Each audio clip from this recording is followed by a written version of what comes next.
Well, here we are, folks. This is already episode 2 of the potty that is sweeping the nation, or at least a couple different states. Hot coffee and a Siggy. A couple of different counties, maybe. Yeah, maybe. It might be sweeping a couple of different blocks, perhaps. But I'm Pat.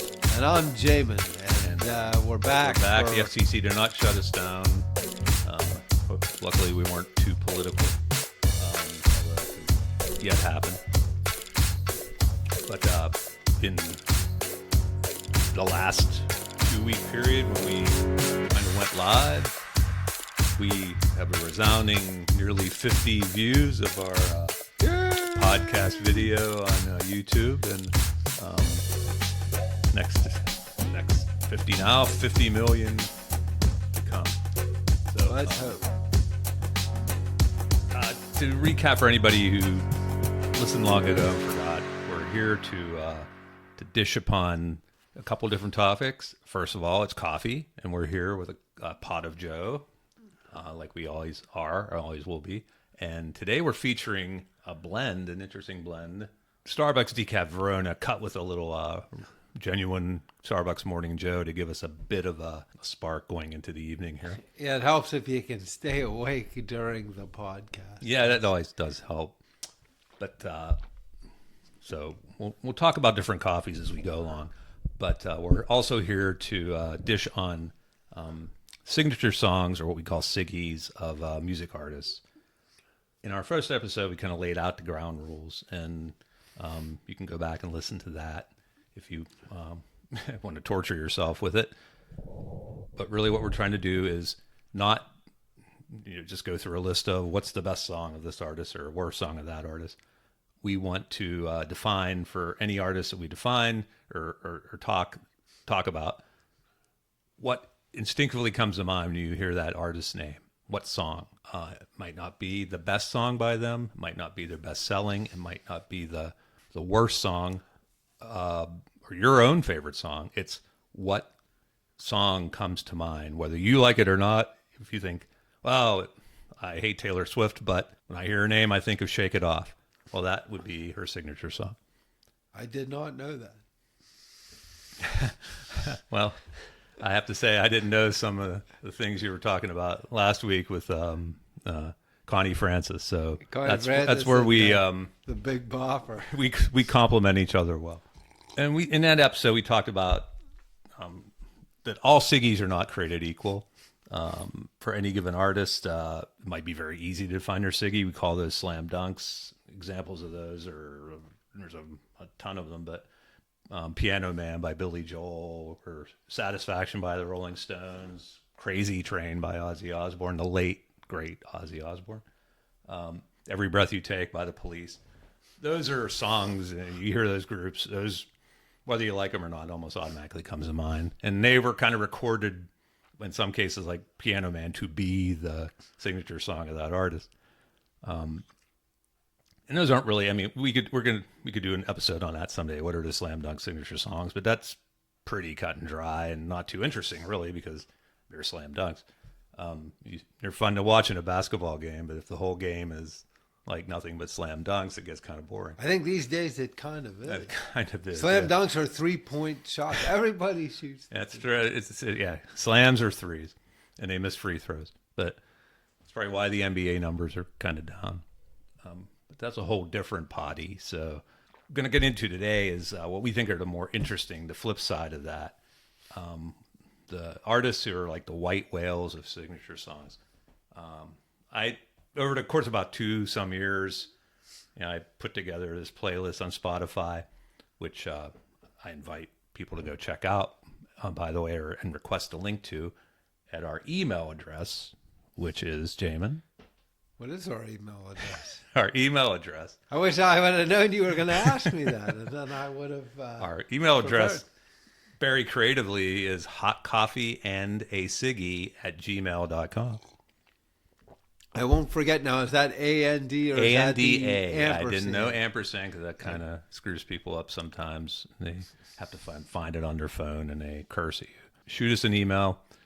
Say, hey, I'd like the link to Hot Coffee and a Siggy. and the latest potty for that, and give us your phone number or email, and we'll flash you back with the link to it. And we're working on possibly a website where we compile links to all our podcasts. But the most interesting thing we think about talking about signature songs is not the most obvious ones, but the flip side, when you have artists that are so prolific or their styles are so diverse, they've had so much success that it's almost hard to define. And when I compiled this list, I really came across three. I had some difficulty with a number of them. A lot of times it came down to one or two, and I'd have to like throw a dart sometimes even. But a couple artists to this day, I haven't really defined well. They're the white whales of signature songs. And one of them in particular is Elton John. And we thought we'd talk a little bit about Elton John's signature songs in this podcast because of all of these artists that I've had difficulty with, I think he's been the hardest. In the course of the 2-year period here and there, I've gone into Spotify and changed his signature song at least 6 times. I've heard, Rocket Man, and I think that obviously is his signature song. I'm going to go change the one I set. I originally set it as Crocodile Rock, and to me, I've gone back to that a couple times too, but then I hear Benny and the Jets, and I think, oh, of course that's it. I hear do do do do do. That's got to be a signature song, right? But then you think Candle in the Wind was this massive song. That's the and one it charted twice for him. I think of as his signature song. It's here again, like you say, it's not necessarily the song of his I like the best. And like somebody brought up today, I told you I'd gone through my office. Yeah, we do research on hot coffee and the Siggy folks. Talking to people, and I said, well, what's the one song that comes to mind when you think Elton John? Well, he gave me 2. Like I said, the first one he gave me was Philadelphia Freedom, which I hadn't even thought about, which was a big song because it came out right before the bicentennial time. So it got a lot of play in places in 1976 because it seemed like it fit the times well. Although, as we were talking a little earlier, it wasn't written for the bicentennial. It was written for Billie Jean King. Yes. and she had a tennis team in those days called the Philadelphia Freedoms. And that was sort of their theme song. So a lot of people may not remember that. And it just so happened because of the timing and when it came out that the bicentennial, they picked up on that. And it just seemed like a good celebratory song because in 1976, I guess, the country was in a mood to party. Yeah, and we're going to be, 250 next year. So that could help it. I don't know what they call it. 250. It's not a bicentennial, is it? No, it's not a bicentennial, but I don't know what the word is for it. Yeah, there probably is. It's a centennial of some kind. Like tennial, I'm sure. Not sequicentennial, yeah, but they got it's something. But I'm sure we'll be having a big celebration.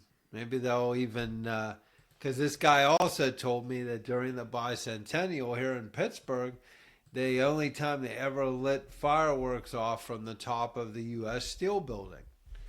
And for those that don't know, it was at one time, I'm not sure if it still is, the tallest building in the city. 62 stories, I believe. That's right, because they count the top, which used to be a restaurant. And top of the triangle. But it's really not the very top. It was on the 61st. It was on the 62nd, actually. The 61st floor was reserved for the corporate executives of U.S. Steel.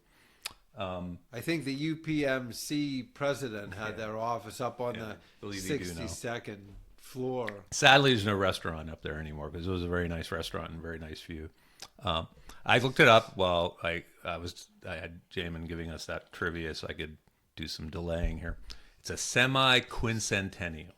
Semi-quincentennial. That's Well, happy the 250th, or the Sester Centennial. Happy Sester Centennial. Seems to everybody.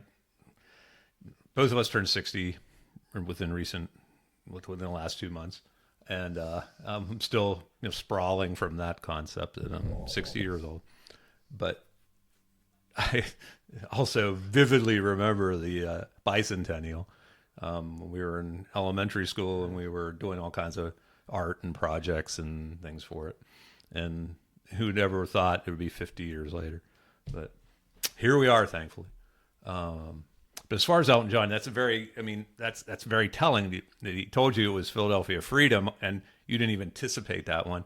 When we sat here preparing for this, we'd like, okay, Elton John, realistically, how many songs do you think we could come up with for him? And we got to 10 before we gave up on it. And we actually went a little further then. But Philadelphia Freedom wasn't even one of those. And Nikita was the other one he mentioned, which I had totally forgotten about also. I don't know that was a big hit, but I guess it got some radio play. There probably was a video. So Elton remains a tough one. I'm not even, dramatically, I was hoping we would come to a conclusion at the end of this and say, hey, this is going to do it for us, and this is the song. I'm not even sure we will, because it's like I'm still no more convinced about it than I was after we've been talking about it for a couple of days. And I've solicited people too, and I got songs that I didn't expect from people. One friend of mine said Rocket Man, and another said Your Song, and they're both up there. I think they're contenders, but they weren't even the ones I expected either of those people to say, those particular people. You said you talked to your daughter. She said Rocket Man, and then the other song. She had another dimension to it, which are the movie themes that he's done. She said the Disney, yeah. It depends. I guess on your era, there might be some people that might say a song like I'm Still Standing is his signature song, because that's really maybe the first one they've heard or the one they remember, because it got a lot of play there in the early 80s. But they may not even realize that he had all these great songs in the 70s. And maybe not so many after the 80s, but probably a couple anyways. So he's done themes for Lion King, for Romeo and Juliet. They transferred those to Broadway, even in Broadway musicals. Did he ever do an album of just like piano stuff, like just playing the piano? Not that I know of, no. Like Billy Joel did. I don't know if he's... I mean, I'm sure he's a good piano player. I don't know if he's... Because I know, Billy Joel did like that album of classical music. Yes. He got to the point where he said he couldn't think of writing any more pop songs. It was probably the late 90s. He said he'd said it all. Yep, he'd said it all. It was Famous Last Words, I think, was the song in his last studio album. He did have a song, didn't he, like a couple years ago? Yeah, he came out with one. I wish I could remember the guy's name, but something to do with his manager, got in contact with Billy. He kept like pestering him basically to come back out and record again. And at some point, I guess Billy acquiesced and he did a song. And sad to say, it got a lot of fanfare. I can't think of the name of the song at the moment because I really maybe heard it once, yeah. But I can't say it got a lot of play on the radio or anything. Yeah, nothing does anymore. Nothing new does anymore. Billy Joel has the Elton John connection, I guess, too, with the dueling pianos. They're intertwined. I mean, they tours. If you read Billy Joel's biography, he had this like up and down relationship with Elton on their various world tours. They were out there singing at each other, but they weren't necessarily liking each other. Well, it's a very interesting story. I'm sure the that the promoters probably made them an offer they couldn't refuse financially. And Right. I guess if you're raking in the big dough, you can stand that. That helps make the person a little bit maybe more bearable. What's interesting is, a couple of different times, as I recall, they had to break off the tour, you know, and you probably would come to mind the most volatile of those two artists is usually Elton John. Like, he has some kind of personal issue. But it was actually Billy who usually was the problem. He was on the sauce quite a bit at that time, and he got a little bit too difficult for him, and they had to break off the tour a couple of times. And Elton really, I think it was the one that needed the money more than Billy. Although Billy lost all his fortune twice to two different managers who shafted him. But The one manager was his brother-in-law. yes, one was his brother-in-law. Yeah. So yeah, I'd recommend. There's a couple of Billy Joel biographies out there, and even if you don't particularly like his music, there's some very interesting stories about him. And he doesn't hold back. By the way, the name of that book is Billy Joel: The Definitive Biography by Fred Schurz, Schruers. Highly recommended.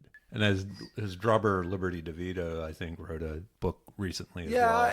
He was on some He's doing the interview circuit. show or something, and I thought like he was a pretty good drummer. Like he added a little something to Billy to the songs. Yeah, he put a lot of flavor, especially in the albums in the '70s. He added a lot of extra kick to the piano type, songs.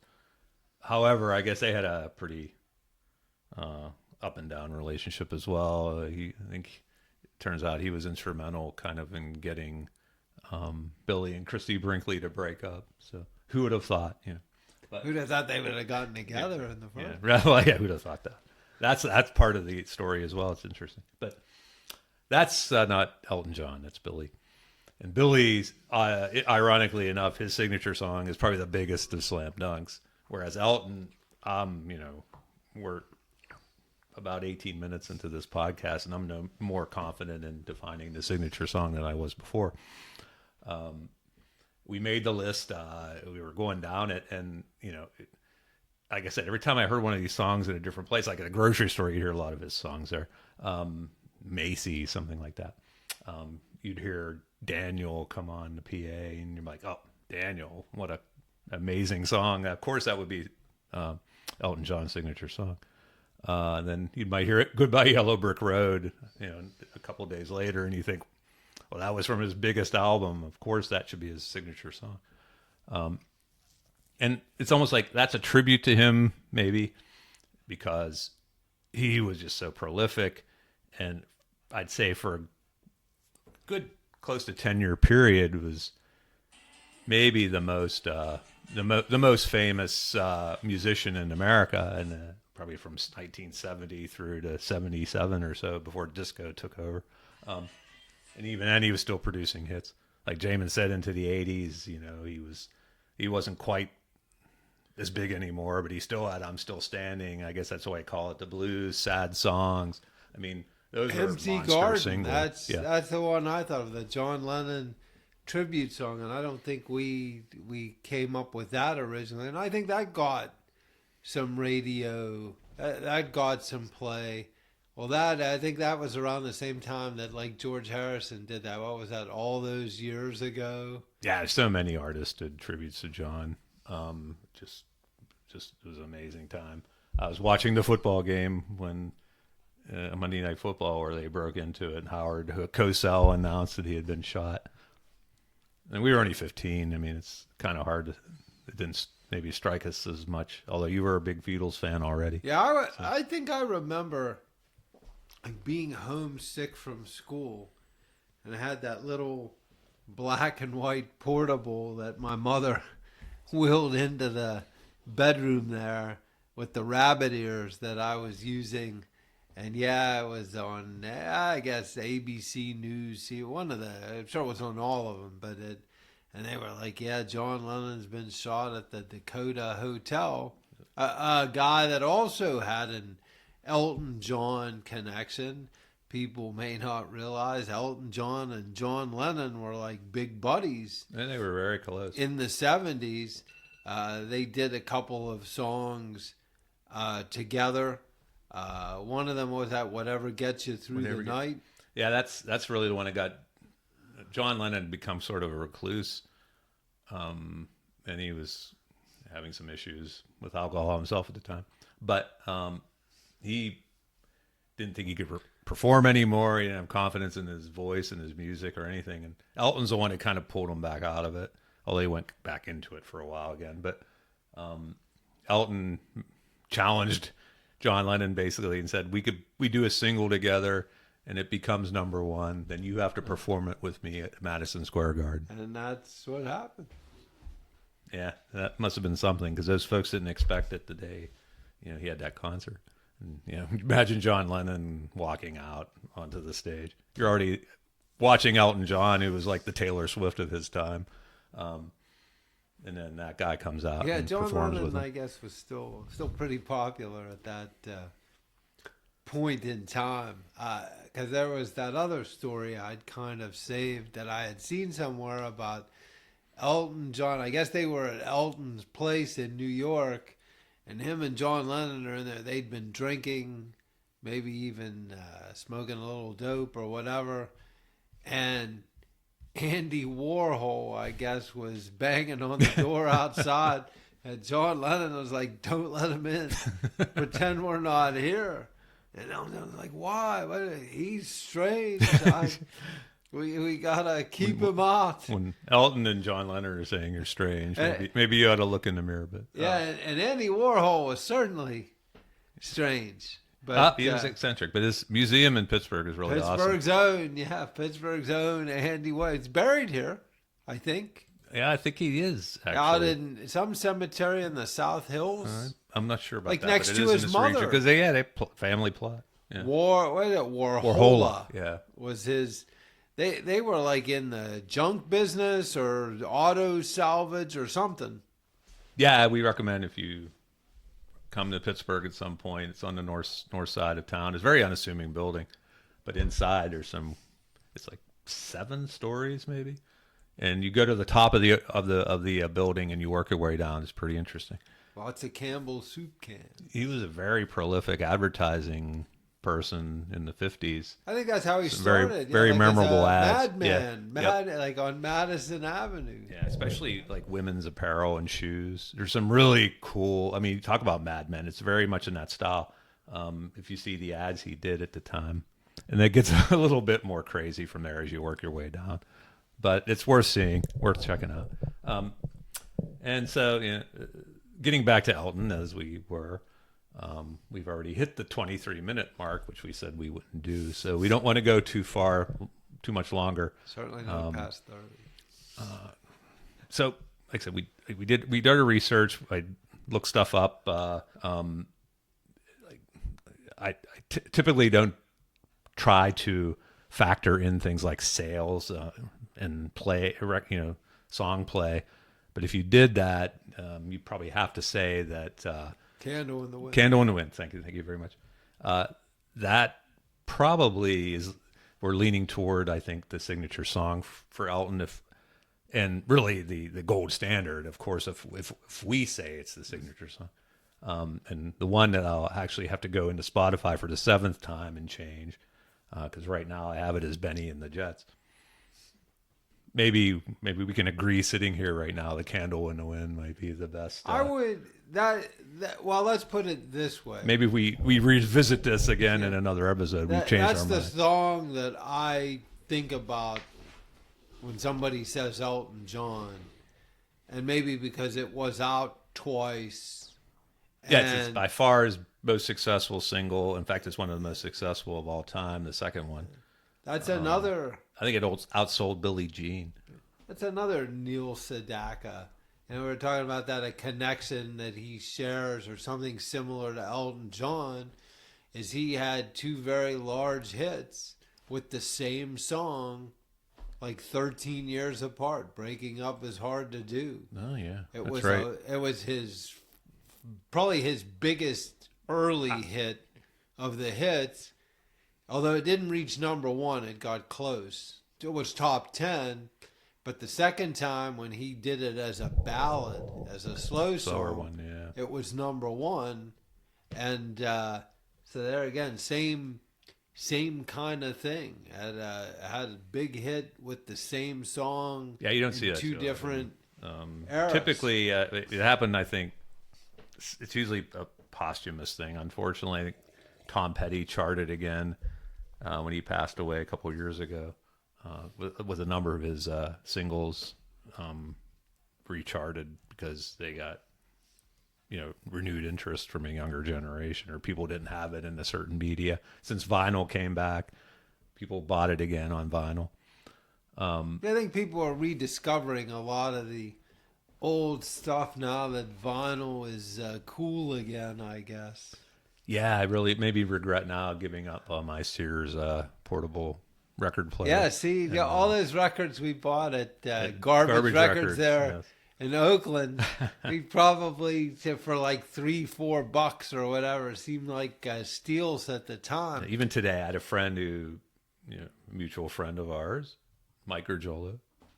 We were texting about certain things, and he went to school with us in Pittsburgh for a while, and he texted me just the other day, a couple days ago, and said, "Hey, is Garbage Records still there? I'd like to go there someday again."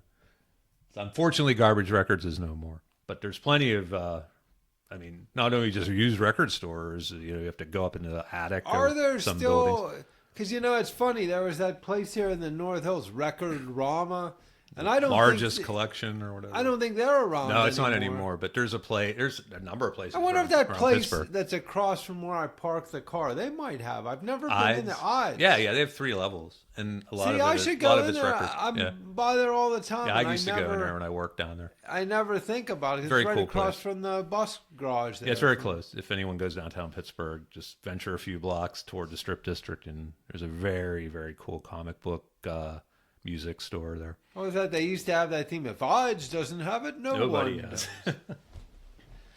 I don't think the pizza place is there. Those things come and go there. But There's a Bill Bonds place there. Well, it's not I the think. prettiest place, I'll tell And you. there was a cat cafe there. Or and a something. Greyhound bus station And across from well, at least the new one's better Yeah. than the old one, although still some of the same people maybe hanging out. See, if you listen to the podcast long enough, you'll not just get music and coffee, you'll get some tourism tips. And the city definitely needs people to come here again and rescue the downtown They'll from be itself. here next year for the draft. Yeah, that's correct. And they're having a jazz festival. When I was walking Oh, back to the big Ferris tonight. wheel on the north on the Clemente Bridge, right? Oh yeah, they having that. Is that this weekend? Maybe.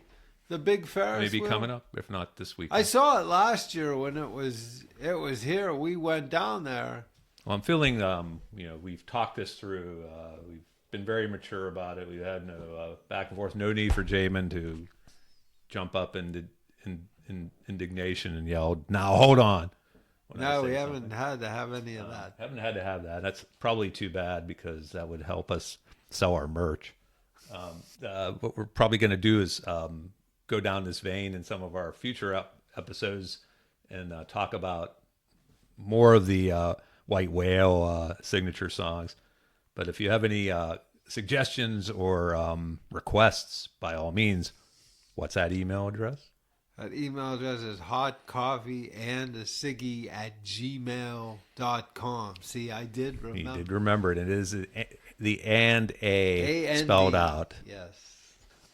Anyway, thank you for checking out our second episode, and tune into the future for more. See y'all.